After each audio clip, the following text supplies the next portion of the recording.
ngayong gabi. At syempre, hindi magpapahuli ang ating kasama na para sa paghati ng social services at pagpataas pa ng level ng servisyo ang barangay, ang number 6 sa Balota, Konsehal Migs Bazar!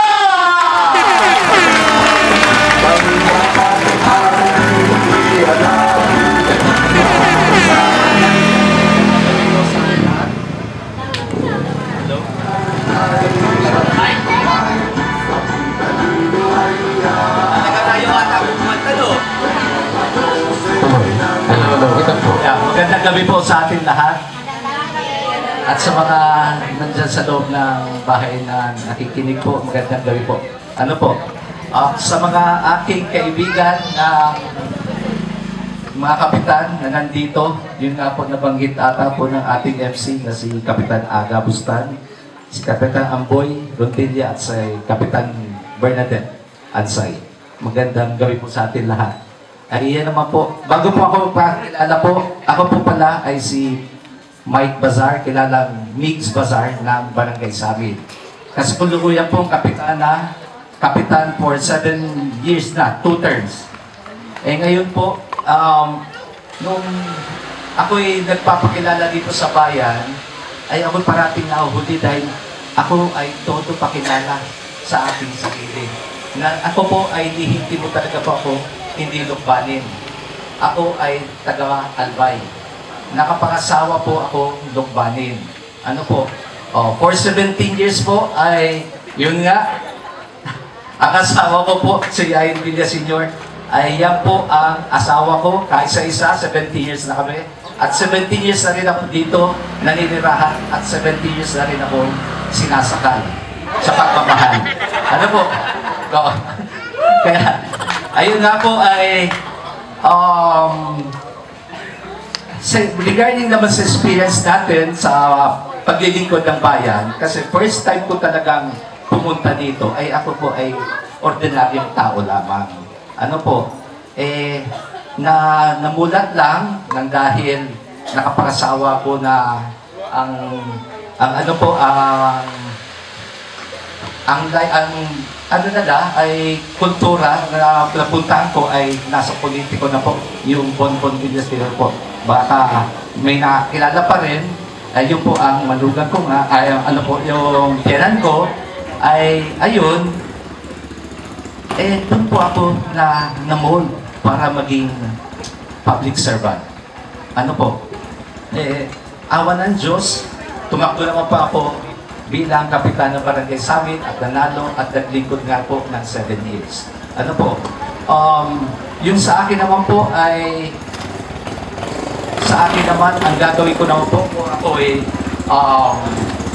manalo or sa kadalanan, kung kayo po ay tulungan po ako, tulungan niyo ako na manalo dito sa aking tinatahak po na pagka-konsyan ng bayan, ay ang unahin ko po ay yung social services po. Kasi nung nasa Samin po ako sa barangay, ay unang-una pong mga na-encounter ko doon ay yung mga kakulangan po ng mga trabaho sa atin sa ano po, sa barangay. Kaya nga po nandito ako ngayon sa bayan kasi gusto ko din i-share sa ating mga kababayan dito sa Lukban na sana po ay lahat po, ay hindi man sa lahat, ay mostly mga hindi po nagtatrabaho mga magulang, yung mga nasa ano lang, ano to yung eto mga nasa bahay lang na ang mga housewife, ay gusto ko po matulungan po regarding po sa mga ano po niyo, panghanap buhay para po makatulong po sa mga asawa po natin. Ano po, yun ka po ay nagawa ko na rin po yan sa Barangay Samin na kahit po maliit po ang budget ng aking barangay, ay yan po ay balance ko naman po pinaghati-hati para magkaroon po ng hanap buhay po ang aking ibang kabarangay po na mga housewife na wala gaano po pinagkakitaan. ano po, kahit po maliit nga po yun, ay napagbigyan ko rin po, may 5 rin po ako doon na nagkaroon po sila, ginawa ko po sila ng parang livelihood na which is microfinance style, na yung pinapahiram po natin ng puhunan, at yun po ay binabayaran na po yun ng weekly sa akin. Hanggang sa ngayon po ay meron silang hanap buhay. May 3 grupo po sila, bali 15 members po, ay yun po ay tuloy-tuloy po nilang nasusustain po ngayon. Kaya nga po, yung dito sa bayan, ano po, sa akin sa Sanggunian bayan ng Lukban, just in case po ako mapaupo, ay yun po ay ano po yun, papalawakin ko po para po hindi lang po na sa barangay sa amin lang po ang matutulungan ko din sa buong barangay po dito sa atin sa Lukban po, ano po. Kaya yun nga po yung mga may example po ako na ginawa naman po sa aking barangay, na yung pagka ano po yung time po nung pandemic, which is yung iba po ay wala po tayo gaanong trabaho noon, at dahil nasa pandemic po tayo, ay yun naman po ay may mga iba rin po, mga kaibigan din po ako na mga nag-donate sa akin regarding sa mga ayuda. Ayun po ay may kaibigan naman ako na nag-donate sa akin na almost 200 sacks of rice na 50. Ayun ay pinamahagi ko po yun sa aking mga kabarangay, at per household sa akin, per household pala ay nakakuha sila sa akin ng almost 18 ayudas po per household, which is ang household ko po sa time na yun ay 80 household more or less sa barangay. Ay yun po ay napagbigyan ko lang po, at nabigyan ko po ng mga ayuda for ano po, almost 15 pong times. Kaya yun, at saka ang ano po, ang akin pong isusulong po sa aking just in case po na may lukluk po ako na hindi man po mga ako, ang ayusin ko rin naman po ay yung regarding sa public works. Kasi nandun po ako, yun po ang kung ano po ay yun po ang aking hanap buhay, na yun po ang isi-share ko po dito po sa bayan ng Lukban. Kasi gusto ko rin po na matulungan regarding po sa pag-expend ng 20% development fund, yung 20% municipal fund, kung paano ko po i-distribute na maayos. Kasi sa akin, for example, sa akin sa barangay, ay 50% barangay fund ko po ay maliit lang, pero napabalansi ko pong hati-hatiin po yun para ma-distribute po sa aking mga sityo. Kaya ang gusto ko rin po dito sa bayan ng Lukban, just in case po ako ay may lukluk natin, ay matulungan na may lukluk sa bayan ng Lukban, ay aayusin ko po at paplansahin ko po yung budget po dating po sa 50% at 20% municipal development fund pagdating po sa infrastructure.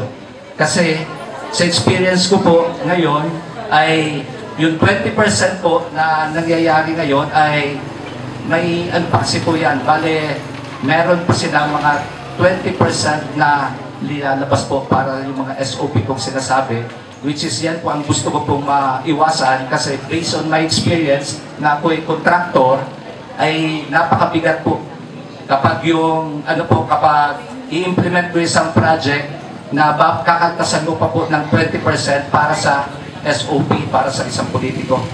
Ako po, nangyari po sa akin sa bayan at sa barangay ko po, na wala na pong tinatanggal na 20% na dinideduct para po sa politiko, ng dahil ako po kinakausap ko yung ibang contractor po na pumapasok sa akin sa barangay sa amin na kung pwede, wag yun na rin pong wag yung ilagay na sa presyo, at saka sa bill of quantities, yung 20% na dapat ibinibigay sa politiko. Yun po ay hinarang ko po yun at sinabi ko nga sa aking mga napasok sa akin na kontraktor na sabi ko, wala akong hihingin sa inyo, kundi ayusin nyo lang ang inyong proyekto na ibibigay ko sa inyo. Kaya kung pwede, yung project, gawin nyo na maayos, huwag yung lagyan na SOP para sa akin dahil ako hindi po ako natanggap. Kasi po, pay sa akin, ako isang kontraktor na umuntrata ko sa ibang lugar, sa Batangas, napakasakit talaga po kapag sinabi mong may project ka nga, pero nahingi sa iyo yung ibang politiko ng SOP po. Kaya minsan, ang nangyayari, ang proyekto ay hindi maganda. Hindi siya nagiging substandard. Kasi po, ang katotohanan talaga po ngayon ay ang project, ang cost ngayon ng project ay nangyayari 50% po ng cost ay yun po ang napupunta sa project. Kasi 50% naman kasi po nun ay napupunta sa bulsa ng politiko.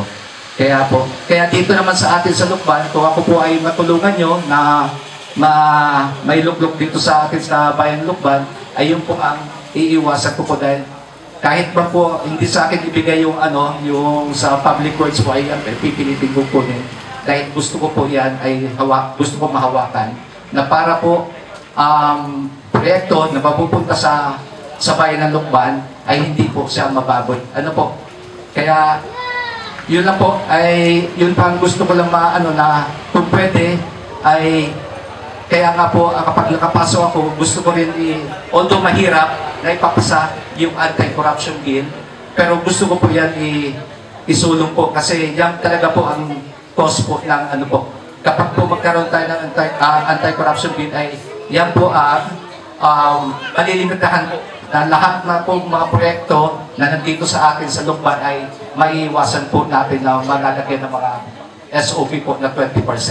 Kasi ang laki rin po, ang laki ng mga 20% na nangyayari po, ang laki po na imbis na yung sabihin natin 100, yung 100% na project ay kung may kakaltas po ng 20%, ang mangyayari po niyan ay 50% na lang mangyayari.